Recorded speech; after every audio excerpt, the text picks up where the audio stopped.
ప్రభువైన యేసుక్రీస్తు వారి నామములో మీ అందరికీ నా హృదయపూర్వక వందనాలు తెలియజేస్తున్నాను. Praise the lord.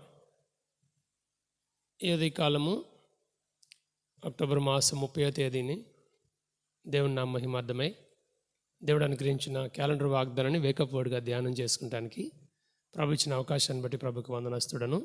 ప్రార్థనతో పరిచయం ఆరంభించుకుంటూ దయచేసి ప్రార్థన లేఖించండి.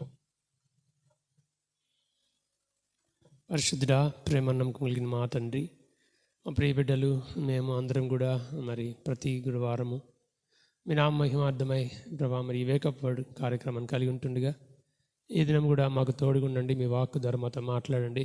మీ కొరకాయ నమ్మకమైన సాక్ష్యమే ఉండాలని సహాయం చేయండి. మీ వాక్యం నుండి అంచులు వాడిని ఖడ్గమైంటుండగా మీరే మాతో మాట్లాడి నడిపించమని, నన్ను మీ దాసుని ఖాళీ చేసి అభిషేకించి వాడుకోమని కృపగల నష్టాలకు అప్పగించుకుంటూ ఈ పరిచర్య మీది, ప్రజలు మీ వారు వాక్యం మీది టెక్నికల్ ఇష్యూస్ లేకుండా సహాయం చేయమని మీకే అప్పగించుకుంటూ మీ నామానికి మహిమ, కేవలం మీ నామానికి మహిమ తెచ్చుకోమని యేసు నామమున ప్రార్థించి అడిగి పెట్టుకుంటున్నాము తండ్రి, ఆమేన్. ఈ యొక్క ఉదయకాలము ఈ వాక్యం కొరకై ఆదికాండము 15వ అధ్యాయము 1వ వచనమును చదివి ధ్యానం చేసుకుంటాం. ఇది జరిగిన తర్వాత యెహోవా వాక్యము అబ్రామునకు దర్శనమందు వచ్చి, అబ్రామా, భయపడకము, నేను నీకు కేడము, నీ బహుమానము అత్యధిక మగునని చెప్పాను. చదవని వాక్యం ద్వారా ప్రభు మనతో స్పష్టంగా మాట్లాడడానికి ఇష్టపడుతున్నాడు. ఆదికాండం 15వ అధ్యాయం కనుక మనం గమనించినట్లయితే ఇక్కడ మనం చూడవచ్చును అబ్రహాం జీవితాన్ని దేవుడు దీవించడానికి, అబ్రాహాముని జీవితాన్ని దేవుడు దీవించడానికి ఇష్టపడుతూ ఉన్నాడు. అయితే మరి ఇక్కడ మనం ఆలోచించినట్లయితే ఇది దేవుడు అబ్రాహాముతో చేస్తున్న నిబంధన ఇక్కడ మనకు కనపడుతుంది. ఇట్స్ గాడ్స్ కావెనెంట్ విత్ అబ్రాహాం అనే విషయం మనం గమనించవచ్చు. ఇంగ్లీష్లో ఈ వాక్యాన్ని కనుక మనం చదివినట్లయితే, ఎందుకు ఇంగ్లీష్ చదివిస్తానంటే ప్రతిసారి మనం ఒక క్లారిటీ కోసం తెలుగులో చక్కగా క్లియర్గా రాయబడి ఉంది. నేను నీకు కేడము, భయపడకము, నీ బహుమానం అత్యధిక మగును. 3 మాటలు ఇక్కడ కనబడుతున్నాయి. అలాగే ఇంగ్లీష్లో కూడా మనం చదువుతాం God's covenant with Abraham. This is nothing but God's covenant. ఇది దేవుని నిబంధన మనం గమనించాలి ప్రియులారా. After these days the word of the Lord came to Abraham in the vision saying, do not be afraid Abraham, I am your shield, your exceedingly great reward. దేవుడే తనకు మరి కేడం అంటున్నాడు, దేవుడే తనకు బహుమానం అంటున్నాడు. దేవుడే కేడమైపోతే ఇంకా మనకి ఈ లోకంలో ఏం కావాలండి? ఒకసారి ఆలోచిద్దాం ప్రియులారా. నీ జీవితంలో, నా జీవితంలో కూడా దేవుని వాక్యం మన దగ్గరికి వచ్చినప్పుడు మనకి ఏం జరుగుతుంది? What happens when God's word comes to a believer? ఒక వ్యక్తి, ఒక నమ్మకమైన వ్యక్తి, లేక యేసుక్రీస్తు ప్రభువారిని సొంత రక్షకునిగా అంగీకరించిన వ్యక్తి దగ్గరికి దేవుని వాక్యం వచ్చినట్లయితే ఆ వ్యక్తి జీవితంలో ఏమేమి జరుగుతుందో అబ్రాహాము జీవితం ద్వారా మనం తెలుసుకోవచ్చును. అబ్రాహాము అప్పటికి అబ్రహాముగా మార్చబడలేదు, ఈజ్ స్టిల్ అబ్రాహాం. అయితే అబ్రాహాం జీవితం మనల్ని కూడా ఎంకరేజ్ చేస్తుంది. ఏంటంటే దేవుడు అభయం ఇచ్చేవాడు. ఇక్కడ రాయబడిన మాట అదే మనం చూస్తూ ఉన్నాం. భయపడకము, నేను కేడమని చెప్పకముందు ఏమన్నాడు? Do not fear. నీవు భయపడాల్సిన పని లేదు, నువ్వు భయపడాల్సిన పని లేదు, నేనే నీకు కేడముగా ఉంటాను అంటున్నాడు దేవుడు. దేవుడే మనకి కేడముగా ఉంటే మనకి ఇంకా భయపడాల్సిన పని ఏంటని చెప్పండి. అంటే ఆత్మీయముగా మనం ఆలోచన చేస్తే what is the meaning of the shield? ఒక కేడము అంటే ఆత్మీయ అర్థం ఏంటి? కేడము అంటే దైవికమైన రక్షణ ఇచ్చేది. Shield as a symbol of a God's protection అనే మాట గమనించుతాం ప్రియులారా. నిజమే, మన జీవితంలో ఈ లోకంలో ఆత్మరక్షణతో పాటు భౌతికమైన అన్ని రకాల రక్షణ మనకు అవసరమైనది. మనము శోధనలో పడిపోకున్నట్లు, అనారోగ్యం పాలు కాకున్నట్లు దేవుని వాక్యము మనం గమనించినట్లయితే ఎఫెసీయులకు రాసిన పత్రిక 6వ అధ్యాయం 16వ వచనంలో మనం చూసినట్లయితే మరి ఎంతో జాగ్రత్తగా మనం సమాజం చూడాలి. చూడండి, విశ్వాసం అనే డాలర్ చూస్తాం. ఎఫెసీయులకు రాసిన పత్రిక 6వ అధ్యాయం 16వ వచనంలో మనం జాగ్రత్తగా గమనించినట్లయితే, ఇవన్నీగాక విశ్వాసమను దాళ్ళు లేక కేడము. ఆలోచన చేస్తే కనుక షీల్డ్ ఆఫ్ ఫెయిత్ అనేది ప్రతి వ్యక్తి కూడా అవసరమై ఉన్నది. అయితే దేవుడే చెప్తాడు, నేనే నీకు కేడము అంటున్నాడు, నేనే నీకు డాలు లేక కేడెం అనే విషయం అర్థం చేసుకోవాలి. ఇందులో కీర్తనకారి కూడా తన కీర్తనలో 3వ కీర్తనలో వచ్చినప్పుడు మనం చూస్తే కనుక ఆయన రాస్తాడు. 3వ కీర్తన 3వ వచనం, యెహోవా నీవే నాకు కేడెముగాను అంటాడు. దేవుడే మనకు కేడెం. గమనించాలి ప్రియులారా, దేవుడే మనకి కేడెం అంటే ఇంకా మనకు భయపడాల్సిన పని అసలే లేదు. ఈ విశ్వాసపు నిబంధన నాకు చెప్పినట్లుగా అబ్రాహాంకి ఏం చేశాడు? దేవుడు నిబంధన చేశాడు. It is a covenant of faith. It's not only covenant of courage, ఒక ధైర్యం ఇచ్చే నిబంధన కాదు, కానీ ఇది విశ్వాసం నిబంధనగా మనకు కనబడుతుంది. ఆత్మీయ అర్థం మనం తీసుకోవాలి. బైబిల్లో ఏ మాట తీసుకున్నా సరే దాని యొక్క ఆత్మీయ అర్థం. 15:1 ఏమన్నాడు? భయపడకము నేను నీ కేడము, అంత మాత్రమే కాదు నీ బహుమానము అత్యధిక మగును.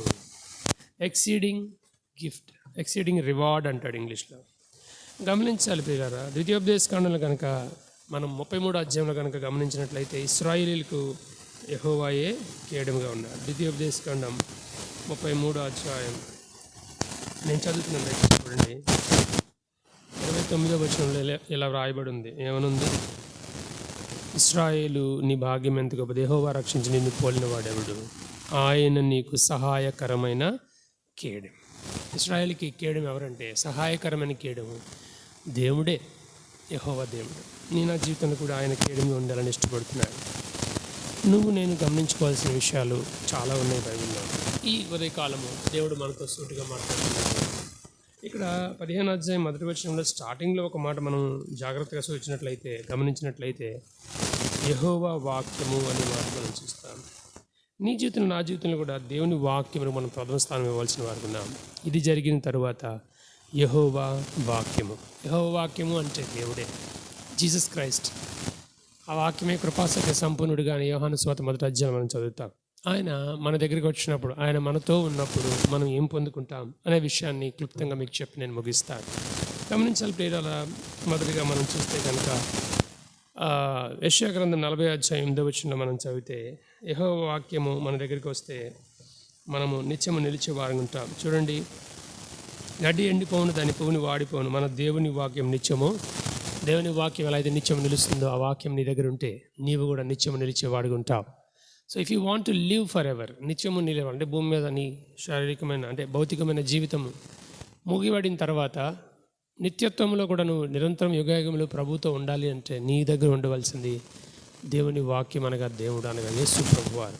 If you have Jesus in your life you can live eternally, నిత్యము నిలిచి వాడుకుంటావు. ఇది మొదటిది. దేవుని వాక్యం అందరికి వస్తే మనకి ఏం జరుగుతుంది. రెండవది, లూకాసు సువార్త 11వ అధ్యాయం 28వ వచనంలో కనుక మనం గమనించినట్లయితే, లూకాసు సువార్త 11వ అధ్యాయము 28వ వచనం మనం గమనించినట్లయితే ఆయన అవును కానీ దేవుని వాక్యం విని దాన్ని గైకుని వారు ధన్యులు అని చెప్పి యేసుప్రభువు వారు ఈ మాట చెప్పాడు.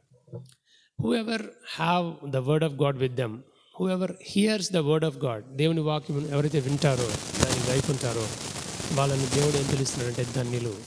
నీ దగ్గర దేవుని వాక్యం ఉంటే, నువ్వు దేవుని వాక్యాన్ని గైకుంటే నీ దగ్గరికి ధన్యత్వం వస్తుంది. అంటే యూ విల్ బి బ్లెస్సెడ్. నీవు ధన్యత్వంలోకి వస్తావు, ఆశీర్వదింపబడతావు, మనము నిత్యము నిలుస్తాం. మొదటిది. రెండోది, మనము ధన్యులం అవుతాం. మూడవది, అపోస్తల కార్యములు 6వ అధ్యాయము చూడండి. అపోస్తల కార్యములు 6వ అధ్యాయము 7వ వచనం కనుక మనం జాగ్రత్తగా గమనించినట్లయితే దేవుని వాక్యము ప్రబలమై శిష్యుల సంఖ్య యెరూషలేములో బహుగా విస్తరించు. నీ దగ్గర దేవుని వాక్యం ఉంటే, నీవు దేవుని వాక్యం కలిగి ఉంటే, అనగా యేసు ప్రభువారు నీవు కలిగి ఉంటే నీవు కూడా నేను కూడా బహుగా విస్తరిస్తాం. ఇలా వీ వాంట్ టు మల్టిప్లై, బహుగా విస్తరించబడాలి అంటే ఇది నేను దేవుని వాక్యం కలిగి ఉండాలని దేవుని వాక్యం మనకు జ్ఞాపకం చేస్తుంది. ఈ విధంగా చాలా ఉన్నాయి. కొన్ని విషయాలు నేను చెప్పి ముగిస్తాను. 1 తిమోతి పత్రిక 4వ అధ్యాయం 5వ వచనం కనుక మనం చదివినట్లయితే, 1 తిమోతి పత్రిక 4వ అధ్యాయం 5వ వచనం కనుక మనము జాగ్రత్తగా చదివినట్లయితే దేవుని వాక్యం మన దగ్గర మనకి ఏం జరుగుతుందంటే మనం పవిత్రపరచబడతాం. చదువుతున్నాను చూడండి. ఎలాగనగా అది దేవుని వాక్యం వలన ప్రార్థన వలన పవిత్రపరచబడుచున్నది. యేసు ప్రభువు నీ దగ్గర ఉంటే యూ విల్ బి సాంక్టిఫైడ్, నువ్వు పవిత్రపరచబడతావు. ఇటువంటి అనుభవం నీకు కావాలంటే నువ్వు యేసు ప్రభువుని కలిగి ఉండాలి. ఈ ఉదయకాలం ప్రభు మనతో స్పష్టంగా మాట్లాడుతున్నాడు. Be sanctified with the word of God. ఇది 4. 5 చూస్తామా? దేవుని వాక్యం మన దగ్గర ఉంటే మనం దృష్టిని జయించగలమని 1 యోహాను పత్రిక 2వ అధ్యాయం 14వ వచనం మనం చదువుతాం. Book of 1 John chapter 2 verse 14 says, if you have the word of God with you. నేను చదువుతున్నాను, గమనించింది దయచేసి పిల్లారా. చిన్నపిల్లారా, మీరు తండ్రిని ఎరిగి ఉన్నారు కనుక మీకు వ్రాయిచును. తండ్రులారా, మీరు ఆది నుండి 2:14 చదువుతున్నాను చూడండి. ఆది నుండి ఉన్నారని ఎరిగి ఉన్నవారిని ఎరిగి ఉన్నారు కనుక మీకు వ్రాయిచును. యవనస్తులారా, మీరు బలవంతులు. దేవుని వాక్యం మీ యందు నిలిచి ఉన్నది. మీరు దుష్టుని, దేవుని వాక్యం మన యందు నిలిచి ఉంటే మనం దుష్టుని జయించగలం. నీవు కూడా దుష్టుని జయించాలని ఇష్టపడుతున్నావా? Have the word of God with you. అలాగే ఆరోదిగా చూస్తే దేవుని వాక్యం మన దగ్గర ఉంటే ప్రకటన గ్రంథం 9:9 మనం సాక్ష్యం ఇచ్చేవారం ఉంటాం. మీ సహోదరుని యేసుని బట్టి కలుగు శ్రమల్లోనూ రాజ్యంలోనూ సహవాసంలోనూ పాలువాడినైన యోహానను నేను దేవుని వాక్యం నిమిత్తం ఏం చేస్తున్నాడు? యేసుని గురించిన సాక్ష్యం నిమిత్తం. ఇదే ప్రకటన గ్రంథం 6:9 కూడా ఇదే మాట అంటాడు. నేను చదువుతున్నాను చూడండి. ఆయన 5వ ముద్ర నిలిపినప్పుడు దేవుని వాక్యం నిమిత్తం తాను ఇచ్చిన సాక్ష్యము నిమిత్తం. మనం సాక్ష్యం ఇచ్చేవారంటే లోకంలో will be the living testimonies when we have the word of God, that is Lord Jesus Christ with us. నీ జీవితం, నా జీవితం దేవుని వాక్యం కలిగి ఉండి ప్రవేశపెడుతున్నాడు. ముగింపులో దేవుని వాక్యం మనతో ఉంటే 7వదిగా మనకి ఏం కలుగుతుంది చూడండి. కీర్తన గ్రంథము మనందరికీ బాగా పరిచయమైన వాక్యమే. ఒకసారి మాట చదివి ప్రార్థన చేసుకుంటాం. 107:20 ఆయన తన వాక్కును పంపి వారిని బాగు చేసింది. If you want to be if you want have a good health, నీ జీవితంలో స్వస్థత కావాలని కోరుకుంటే నీ దగ్గర ఏముండాలి? దేవుని వాక్యము. ఆ వాక్కు ద్వారా మనం ఏమవుతాం? బాగుపడతాం. హీలింగ్ వస్తుంది మన జీవితంలో, స్వస్థత కలుగుతుంది. ఇటువంటి గొప్ప వాక్యమును అబ్రహాం కలిగి ఉన్నాడు ఆ దినంలో. అందుకనే ఆ వాక్యం కలిగి ఉండే దాన్ని బట్టే దేవుడి ఇచ్చిన వాగ్దానాలకు నిబంధన ఏమంటాడు? భయపడకము, నేను నీ కేడమును, నీ బహుమానము అత్యధికమగు. ఈ వాగ్దానం ద్వారా దేవుడి దినం మనతో మాట్లాడుగాక. చెప్పబడిన వాక్యములన్నీ కూడా 7 విషయాలు దేవుని వాక్యం మన దగ్గరికి వస్తే అనే శీర్షికలో 7 విషయాలు చూస్తాం. మొదటిగా నిత్యం నిలుస్తాం, 2వది ధన్యులం అవుతాం, 3వది బహుగా విస్తరిస్తాం, 4వది పవిత్రపరచబడతాం, 5వది దుష్టిని జయించగలం. దేవుని వాక్యం మన దగ్గర ఉంటే మనం సాక్ష్యం ఇచ్చేవారు ఉంటాం. చివరిగా మనము ఆయన వాక్కు చేత బాగుపరచబడతాం. ఈ విధంగా దేవుడు మిమ్మల్ని, మీ కుటుంబాలను, నన్ను, మనందరినీ కూడా దీవించి ఆశీర్వదించును గాక. ప్రార్థన చేసుకుని ముగించుకుంటాం. దయచేసి ప్రార్థనలు ఏకీపించండి. పరిశుద్ధుడా, అదే కాలం మీరు అనుగ్రహించిన వాక్య భాగాన్ని బట్టి స్తుతిస్తున్నాం. సమయానుభవం బట్టి మేము తక్కువ సమయం మాట్లాడుకున్నాం. అయినప్పటికీ ఈ కొన్ని వాక్యాలు మా హృదయంలో నాటండి, ముప్పులను ఫలింపజేయండి. ఇటువంటి వాక్యాన్ని చేతులు వేయించుకొని పోకుండా బిడ్డల హృదయంలో, మా హృదయంలో మీరు దాచి ఉంచవలసిందిగా ప్రార్థన చేసి వాక్యం చేత మేము బలపరచబడేవారు ఉంటాయని సాయించండి. అబ్రాహాంకి ఎలా అయితే తోడుగున్నారో మాకు తోడుగుండే దేవుని మీద ఆధారపడతాం అనుకుంటూ కొద్ది వాక్యాన్ని, ఈ కొద్ది పరిచయను మీకు అప్పగించుకుంటూ మీకే సకల మహిమ ఘనత ప్రభావాలు చెల్లించుకుంటూ యేసు నామమున ప్రార్థించి విశ్వాసంతో అడిగి వేడుకుంటున్నాం తండ్రి, ఆమేన్. ప్రభువైన యేసుక్రీస్తు నామములో మీ అందరికీ హృదయపూర్వక వందనాలు. Praise the lord.